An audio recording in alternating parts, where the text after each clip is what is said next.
Hello, আসসালামু আলাইকুম guys. আপনাদের মাঝে নতুন একটা ভিডিও নিয়ে আসছি।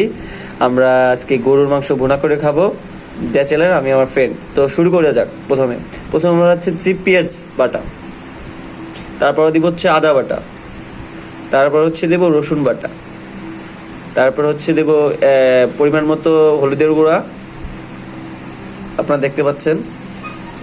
তারপরে দেব হচ্ছে মরিচের গুঁড়া, তারপরে দিব হচ্ছে আপনার ধনিয়ার গুঁড়া পরিমাণ মতো করে দিচ্ছি, পরে যদি কম বেশি হয় সেটা আমরা আবার দিয়ে দিব। আর এরপরে দিচ্ছি হচ্ছে আমরা জিরার গুঁড়া, যেটা আপনাকে দিতেই হবে।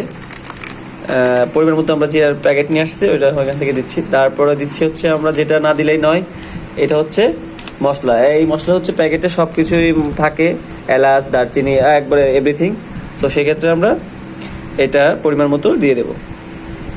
তো আমাদের মশলা দেওয়ার ইয়াটা শেষ হয়ে গেলে এখন সুন্দর করে তেল দিয়ে এটাকে মেরিনেট করে রেখে দেবো আর কি। একটু অল্প পরিমাণে লবণ দিব, হ্যাঁ লবণ দিলাম। এটাকে সুন্দর করে মাখতে হবে এখন। এবার আমরা এটাকে ভালো করে সুন্দর করে মেখে নিব। তো মাখার কাজটা শুরু করলাম ভালো করে সুন্দর করে। পরে সুন্দর করে আমরা আমাদের মাখানোর কাজটা কমপ্লিট। তো আপনারা দেখতে পাচ্ছেন মাংসের সাথে সবটার সাথে জড়িয়ে গেছে। তো এখন আমরা আপনারা দেখতে পাচ্ছেন আমাদের মাখানোর কাজ সম্পূর্ণ হয়ে গেছে। এখন আমরা একটা বাটিতে রেখে দিচ্ছি এই মাংসটা মেরিনেট করার জন্য। এটা 20 থেকে 25 মিনিট এভাবে রেখে দিব, তারপরে আমরা রান্নার কাছে চলে যাব। আপনারা দেখতে পাচ্ছেন আমাদের রান্নাটা পুরোপুরি কমপ্লিট।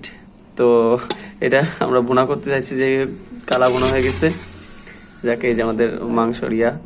তো চাইলে আপনারা রান্না করে খাইতে পারেন এভাবে, ব্যাচেলার যারা থাকেন। আমার মনে হয় খুবই সুস্বাদু হয়েছে।